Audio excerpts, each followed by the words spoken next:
Hola, hola, ¿cómo están? Ojalá que muy bien. Los saluda su amigo Emanuel Morales, Nightcrawler. Y en nombre de mi compañero y amigo Kevin Masketman, les doy también la bienvenida a un nuevo episodio de Noctámbulos Podcast. Seguro se están preguntando por qué estoy yo solo aquí en una habitación de hotel. Bueno, la razón es que Kevin y yo nos dimos una escapada romántica, pero quedó tan adolorido. No es cierto. No, saludos a Kevin. En este momento yo me encuentro en la Ciudad de México. Vine a acompañar a mi esposa por unos asuntos de ella que vinimos a ver por acá. Pero originalmente la idea era hacer un Noctámbulos a distancia con Kevin, pero lamentablemente el internet de Kevin no está funcionando al 100%. Le mandamos un saludo, ojalá que muy pronto se solucione. También por esa misma razón él no ha podido hacer stream a través de la plataforma morada.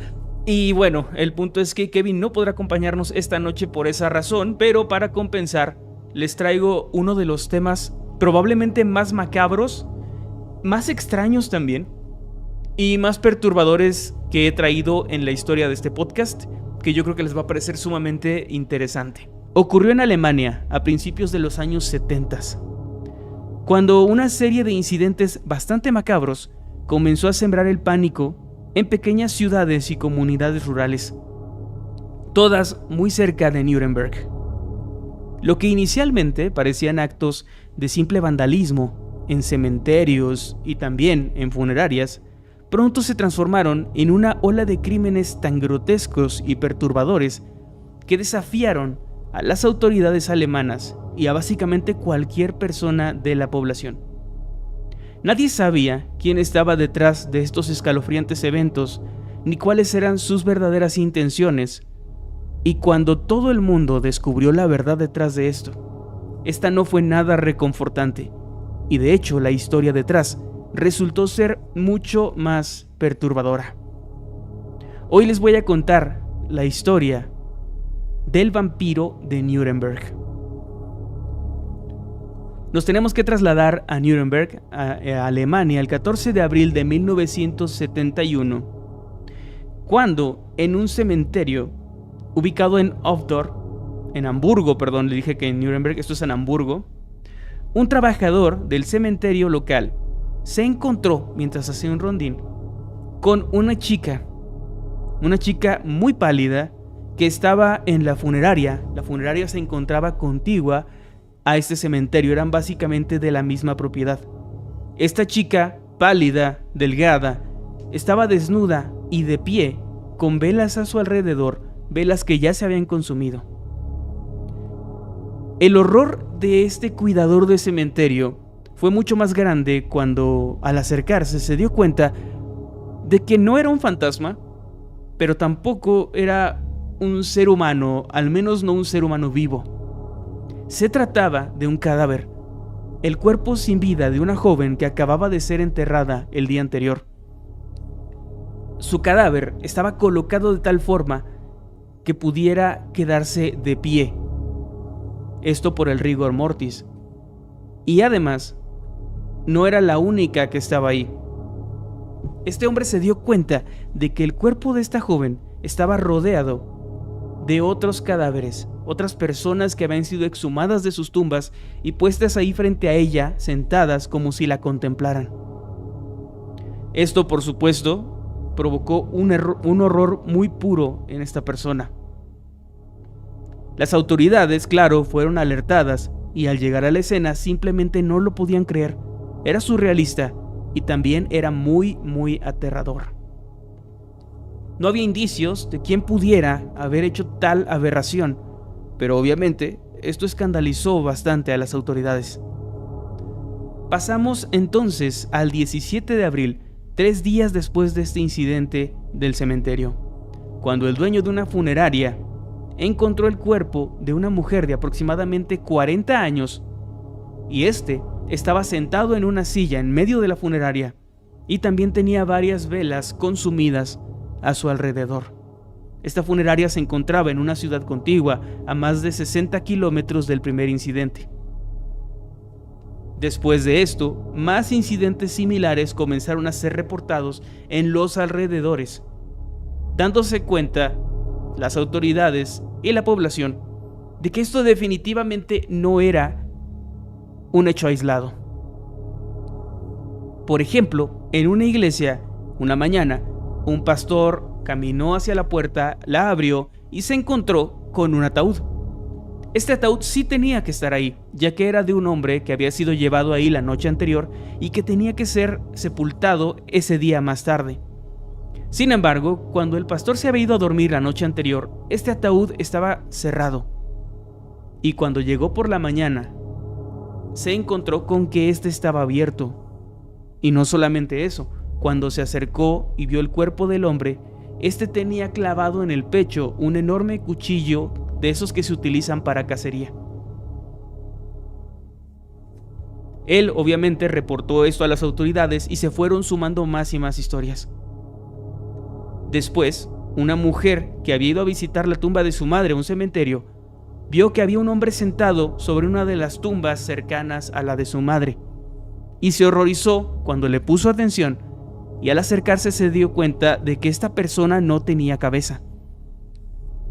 Cuando se acercó más, se percató de que la tumba donde esta persona estaba sentada, o este cadáver estaba sentado, había sido profanada. El cuerpo había sido sacado y colocado en esa posición. La cabeza de este hombre no fue encontrada en el lugar. Las autoridades, por supuesto, a este punto ya estaban más que horrorizadas y estaban dispuestas a encontrar a esta extraña persona, a este profanador de tumbas, quien quiera que fuera, para remitirlo, para arrestarlo y que pagara por estos actos tan horrorosos. Pero ellos no esperaban que esto era solamente el inicio y que eventualmente iban a toparse con uno de los casos más extraños que habían visto en su vida. Poco más tarde, en noviembre de este mismo año, un hombre había ido a visitar la tumba de su madre y le ocurrió más o menos lo mismo que a la chica anterior, ya que él se encontró con el cuerpo de una joven, pero este estaba sentado sobre un montículo de tierra y estaba colocado encima de la propia tumba de la que había sido exhumada. Pronto estos sucesos dejaron de ocurrir únicamente en cementerios, funerarias e iglesias, pues pronto, en la morgue de la ciudad de Nuremberg, las cosas comenzaron a ponerse muy extrañas. En los últimos días, la gente había comenzado a notar algo muy raro. Cuando ellos llevaban, o más bien cuando llegaban los cuerpos de sus familiares a la morgue, estos regularmente traían pertenencias, cosas como relojes, anillos, pulseras, aretes, cosas que tenían que ser devueltas a la familia una vez que el cuerpo era procesado, que se le hacía la autopsia y tenía que ser entregado para su entierro. Sin embargo, comenzó a reportarse que estos objetos se perdían y nadie parecía saber dónde estaban. La gente comenzó a quejarse y se sospechaba que algún empleado de la morgue podría estarse aprovechando de su puesto para robar a las pertenencias de los muertos y quedarse con ellas. Algo bastante vil y bastante bajo. Fue así que el hombre que estaba encargado como vigilante de la morgue se puso muy alerta y manos a la obra tratando de encontrar al culpable. Él comenzó a dar rondines, comenzó a platicar, a interrogar a ciertos compañeros suyos, pero nadie parecía tener conocimiento de nada de esto. Este hombre estaba muy alerta, pero cuando descubrió a la persona que perpetró estos crímenes, no fue porque estuviera dando un rondín, sino fue más bien por mera casualidad. El vigilante, esa noche, se encontraba en su sala de estar, estaba viendo la televisión después de un día de trabajo. Él vivía en una pequeña casa que era todavía parte de la propiedad de la morgue, ya que como era el vigilante tenía que estar básicamente 24 horas ahí. Estaba fuera de horario, pero siempre estaba cerca del lugar, en la misma propiedad, por cualquier cosa. Fue entonces que su teléfono sonó. Se trataba de una vecina, una persona que vivía frente al cementerio, y le había llamado porque ella había visto algo muy extraño. Entre la noche había visto a una persona escabullirse entre las tumbas, entre todas esas tumbas del cementerio, para después tratar de cruzar una pequeña barda de madera que daba a la morgue que estaba al lado. Fue así que decidió llamar al vigilante para advertirle que había un extraño que estaba merodeando por ahí, y contemplando los hechos recientes, obviamente esta persona, el vigilante, se lo tomó muy en serio y salió para ver qué pasaba. Él se dirigió de inmediato a la parte de la morgue y ahí, entre la oscuridad, entre las sombras, con cierto horror, vio a un hombre de estatura baja, un tanto pálido, que se estaba acercando furtivamente a uno de los ataúdes. Este ataúd en particular acababa de llegar poco tiempo antes y le pertenecía a una niña de unos 15 años que había fallecido el día anterior. El vigilante vio con horror cómo este hombre se estaba acercando para abrir el ataúd y luego, una vez que hizo esto, acercó su cara a la del cadáver de la niña de 15 años y le dio un beso al cuerpo.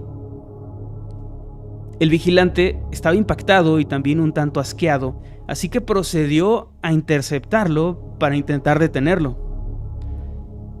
Este hombre salió corriendo cuando vio al vigilante, pero fue alcanzado por él, quien lo tomó del cuello, de la camisa, y después lo azotó contra una pared. Este hombre no se andaba con juegos y estaba dispuesto a entregar a las autoridades a este perverso intruso y profanador de tumbas. El hombre, sin embargo, parecía ir preparado por cualquier ocasión, así que sacó un arma y sin titubear le disparó al vigilante, causándole una herida muy grave.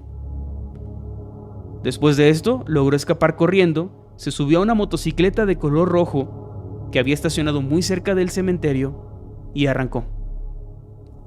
La razón por la que sabemos esta versión es porque afortunadamente el vigilante logró sobrevivir. Él se arrastró hasta el teléfono para pedir ayuda y afortunadamente, a pesar de las heridas, pudo ser atendido y le salvaron la vida. Este hombre, afortunadamente también, le había visto el rostro a aquel extraño que había entrado para irrumpir en la morgue. La policía así pudo tener una descripción del sospechoso una vez que interrogaron al vigilante.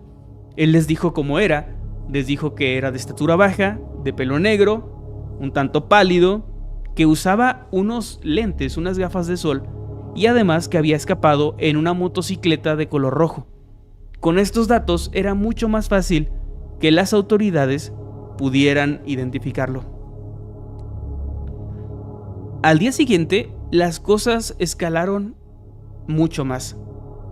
Hasta ese momento, todo lo que había ocurrido eran profanaciones de tumbas, eran cuerpos que se habían encontrado en posiciones extrañas, rodeados de velas, rodeados de otros cadáveres, pero nada como lo que las autoridades encontrarían esa mañana. Era algo mucho más perturbador y mucho más extraño. Algo importante de decir es que cuando se reportaron estos primeros incidentes, estos cuerpos que habían aparecido en posiciones extrañas, antes de regresarlos a sus tumbas fueron examinados y se dieron cuenta de que aquellos que eran un poco más frescos, los que tenían menos tiempo muertos, habían recibido cortes en sus cuerpos y se les había succionado parte de su sangre. También, en otras ocasiones, en otros cuerpos, los femeninos, se encontró que estos habían sufrido de abuso sexual, es decir, que la persona que los había sacado de sus tumbas también había cometido necrofilia con los cuerpos de las mujeres que desenterraba. En los cuerpos de los hombres no se encontraron indicios de abuso sexual, pero sí de heridas desde donde les habían succionado la sangre.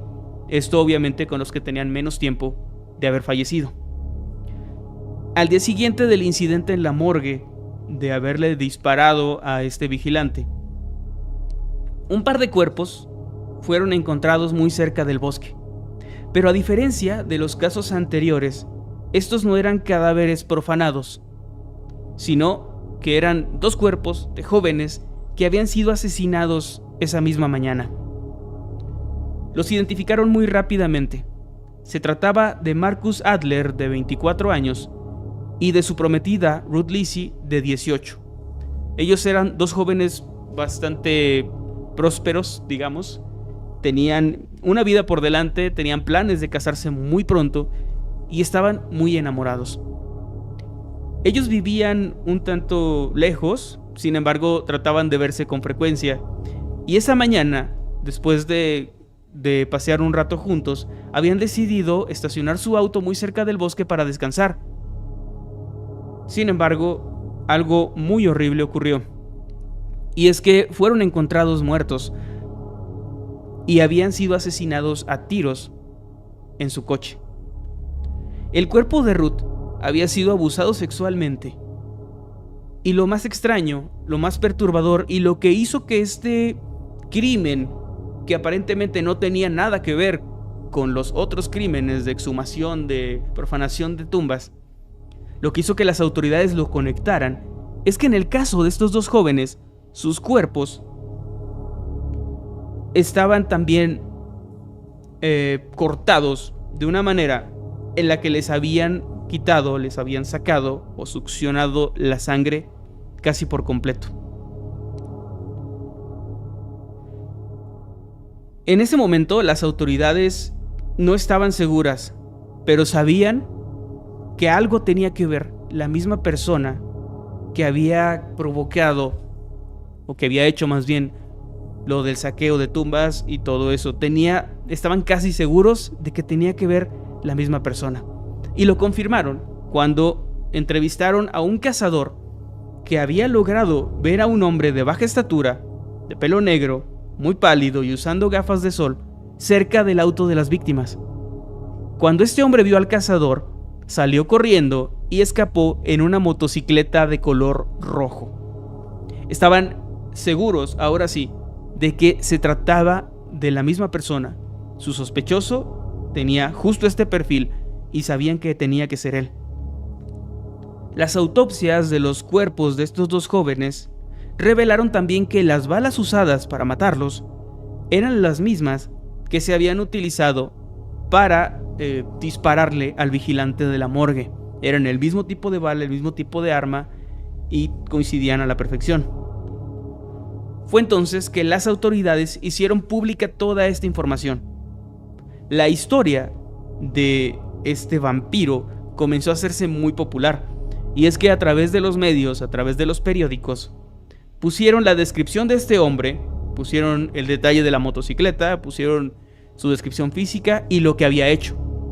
Por supuesto que se sabía de estas cosas de los cuerpos exhumados y eso, la gente ya lo sabía, era como un secreto a voces, pero esta fue la primera vez que la policía lo puso en un periódico con la idea de que la población pudiera ayudarlos y con la esperanza de que alguien lo reconociera.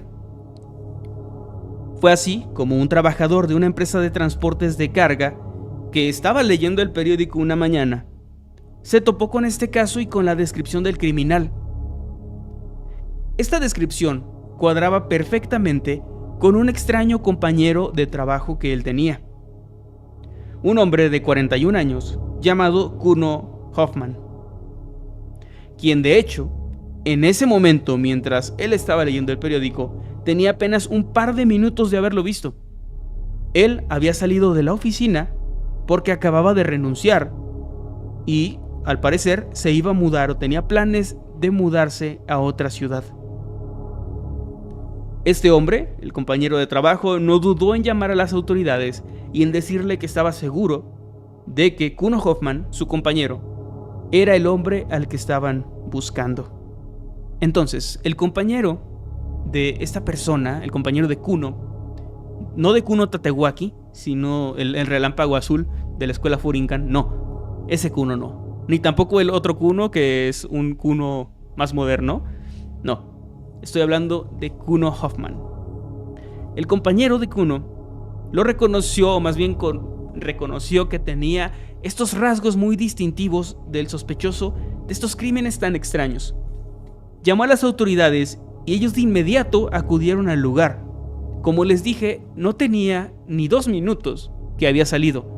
así que fue cuestión de muy poco tiempo para que lograran atraparlo. Él estaba escondiéndose detrás de la caja de un tráiler muy cerca de su trabajo.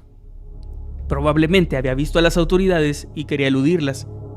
Sin embargo, esto no fue posible y lo atraparon. El interrogatorio de Kuno fue muy particular, pues se requirió de un intérprete para poder comunicarse con él. Pero no porque no hablara el idioma, no porque no hablara alemán, o porque más bien no porque hablara otro idioma, sino porque él tenía una particularidad. Y es que Kuno Hoffman era sordo y también era mudo, técnicamente era sordo-mudo, pero más adelante vamos a ver que era un poquito distinto a eso. Durante el interrogatorio necesitaron un intérprete para poder decirle lo que le estaban preguntando y para poder que las autoridades entendieran lo que él respondía. Durante este interrogatorio, que se alargó bastante, él se contradecía y negaba todo constantemente, llegando incluso a desesperar tanto a los oficiales, eran otros tiempos, que ellos lo amenazaron con golpearlo con una barra de hierro si no confesaba. Oficiales alemanes de los años 70. A la par de esto, las autoridades estaban registrando su casa, habían mandado un equipo para ir a revisar su casa, para hacer como como le llaman, el cateo, ¿no? de su casa, el peritaje también, y ver qué encontraban.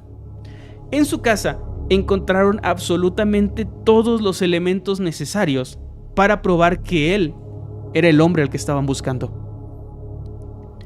Ahí encontraron, por ejemplo, el anillo de compromiso de Ruth Lizzie, la chica a la que acababa de asesinar en su coche junto a su prometido. Encontraron también el cráneo cercenado del cuerpo decapitado del cementerio que no había podido ser encontrado hasta ese momento.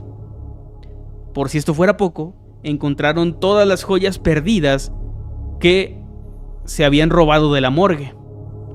También, por supuesto, estaba su motocicleta roja. Y finalmente, el arma homicida, la pistola que había utilizado, tanto para matar a estos dos jóvenes como para intentar defenderse del guardia, del vigilante de la morgue. Y esta arma estaba meticulosamente guardada en una lavadora. Al enterarse de esto, los agentes que lo estaban interrogando le hicieron saber lo que habían encontrado. Le dijeron que ya no tenía salida, que habían encontrado todo eso en su casa, que ya sabían que era él y que le convenía más confesar, porque si no, iba a ser mucho peor.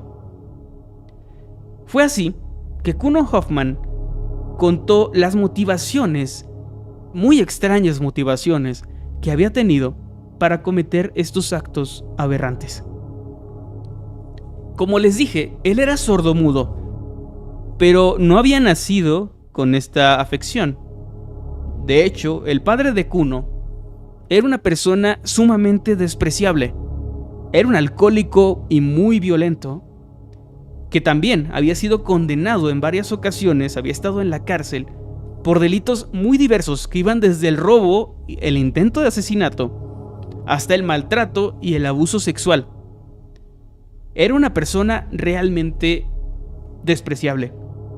Él solía darle brutales palizas a Kuno, a su hijo, bajo cualquier excusa. Disfrutaba, aparentemente, del sufrimiento del niño y de causarle dolor y terror. A veces lo colgaba del marco de una ventana para golpearlo hasta cansarse. Y gracias a ese abuso constante, a las palizas, a los golpes despiadados, Kuno terminó por perder el sentido de la audición siendo muy pequeño. Por consecuencia, nunca pudo desarrollar correctamente el habla. Sí podía emitir sonidos y se comunicaba como podía con ellos, también a través de algunas señas, pero no era porque tuviera alguna enfermedad o algo así. Había sido víctima del maltrato más horrible y más horrendo que podía haber tenido un niño. Al crecer, se volvió un hombre de carácter tímido y nervioso, con pocas habilidades sociales, pero con arranques de ira repentina. había tenido una vida muy complicada, y no solo por el maltrato de su padre, también porque a raíz de esto, pues había desarrollado una discapacidad y tenía que asistir a escuelas especiales donde podían atenderlo, donde podían enseñarle, pero tampoco le iba muy bien ahí. Además, o era víctima de bullying, tenía malas calificaciones, y eso derivó en que para su adolescencia y su adultez se la pasara entrando y saliendo de la cárcel por diversos delitos menores que iban pues desde el robo también de objetos hasta ciertos actos violentos, pero menores. En 1971 tenía muy poco de haber salido del mayor tiempo que había pasado en prisión, y se había mudado a Nuremberg para vivir junto con su hermana y con su hermano.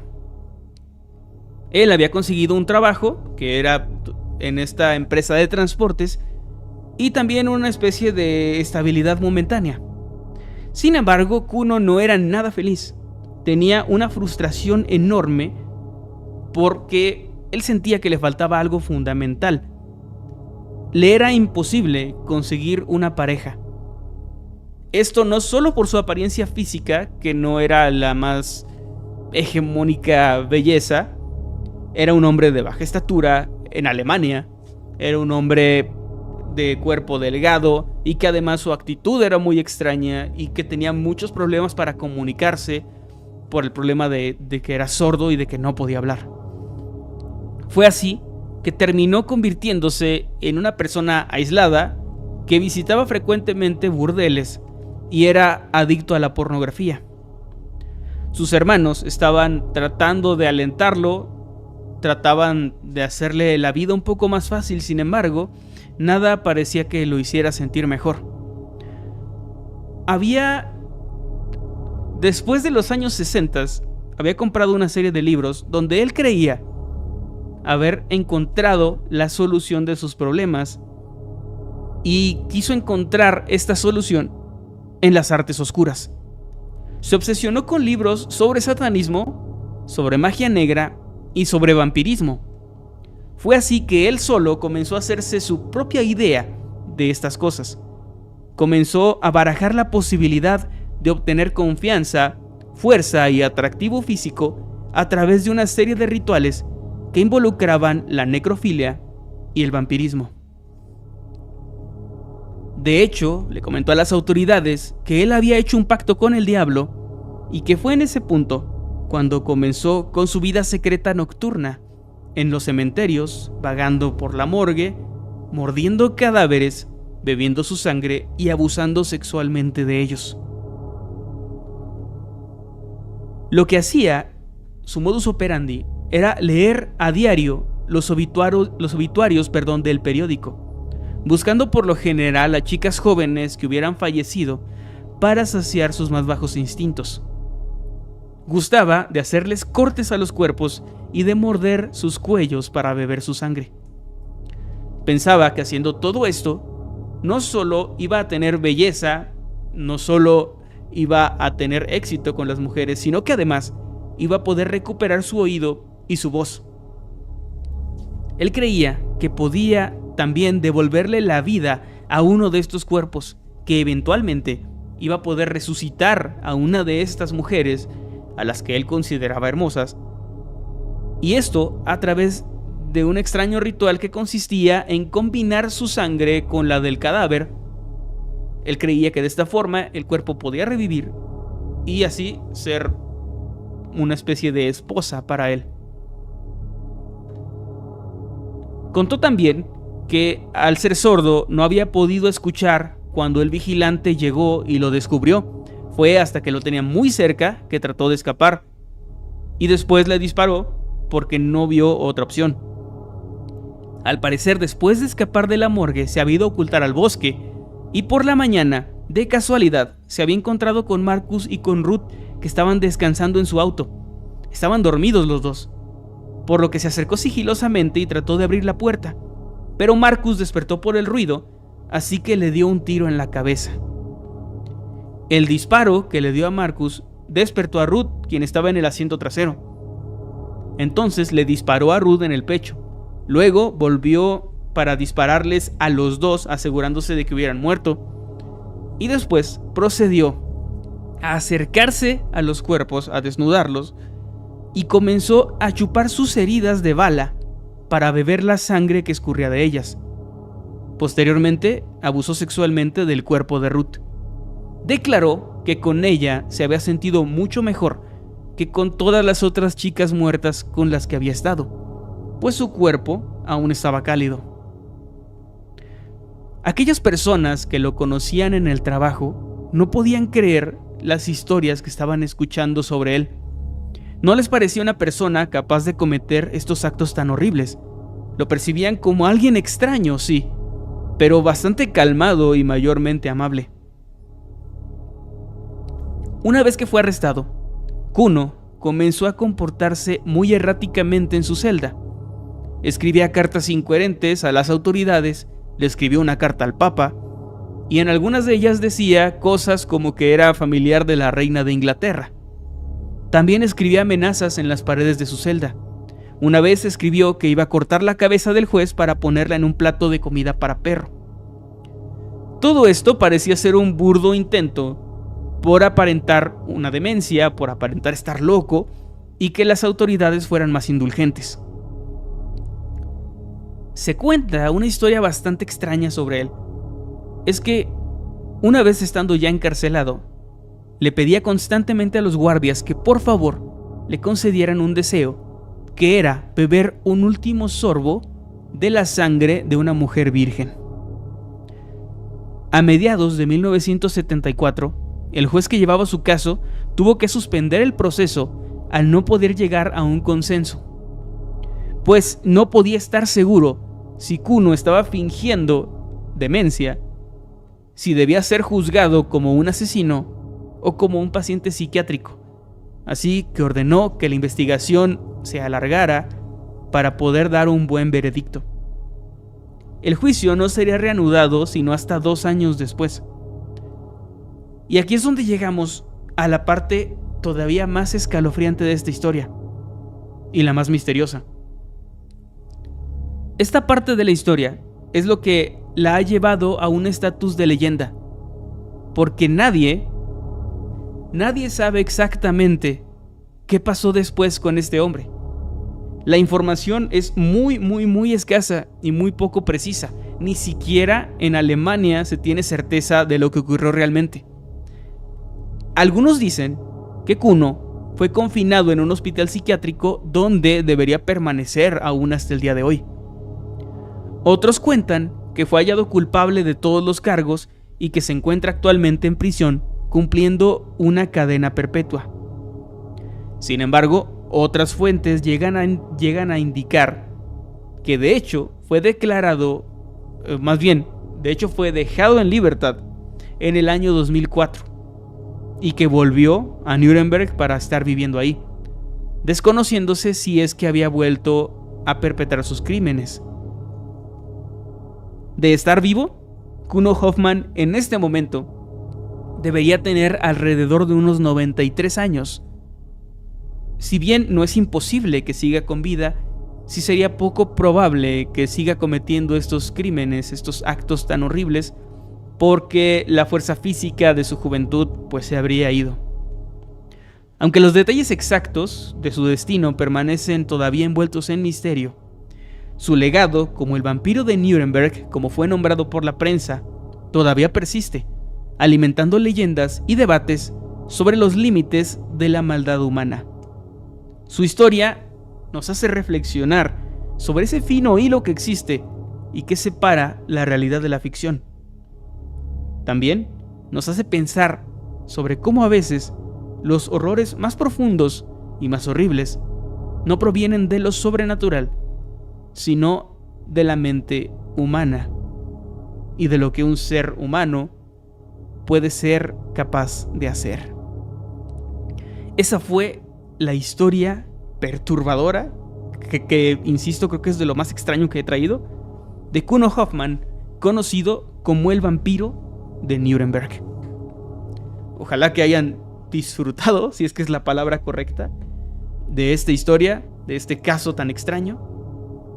Y pues, gracias por habernos acompañado en este Noctámbulos. por haberme acompañado en este Noctámbulos.